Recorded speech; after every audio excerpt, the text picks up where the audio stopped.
natin nun, I will explain this midterm lab exam. Sa java.java.uted, tas may star sa tulo. Pwede natin makamitin yung array list agad-agad. Tapos sa item, itong class item is a parent o tinatawag na superclass. Tapos yung ito naman yung is tinatawag na status variable, name and price. Tapos ito private is access modifier. Then constructor. Sa constructor is kapag once na na-select ko yung isang object, pwede agad ako mag-import ng mga arguments sa loob ng isang parenthesis constructor. Dito naman sa getters, pwede ko makita yung items value. Dito naman sa setters, pwede ko ma-update yung isang object values default.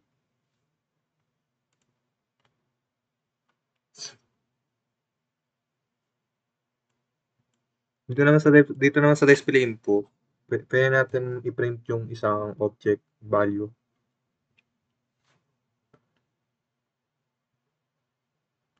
Dito naman sa extends, ang tinatawag ditong isang inheritance. Dito naman, ang tinatawag dito is hierarchical kasi gumamit lang tayo ng isang parents tas maraming subclass. Dito naman sa super, gumamit ako ng super method para magamit ko yung instance variable na nagmula sa superclass. Tapos dito naman sa parameterism, nag-customize ako ng sariling method dito sa loob ng isang subclass. Then yung super dot display info, pwede natin gamitin yung method ng isang superclass na nanggaling dito.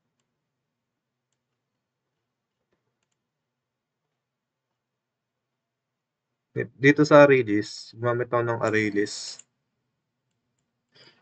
para makagamit ako ng isang add method. Ito sa item na to, isang class value sa loob niyan.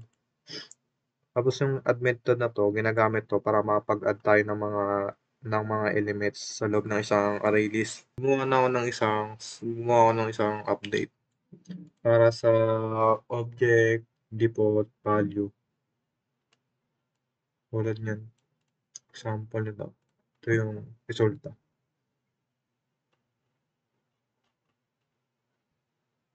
Gumamit ako ng isang conditional loop na tinatawag na for loop. Tapos may item for defined value. Tapos shop array. Tapos yung ito naman, yung itong may tuldok na ganyan, ang ibig sabihin niyan, yung show, tinitingnan ng show kung ano sa loob ng isang array list. Tapos yung n na to, yung n ng type pa ganito, yung break line, tinatawag niyang siyang break line. Yung example is, yung line na to, magiging ganito. Similar lang siya sa BR break sa HTML. Like this.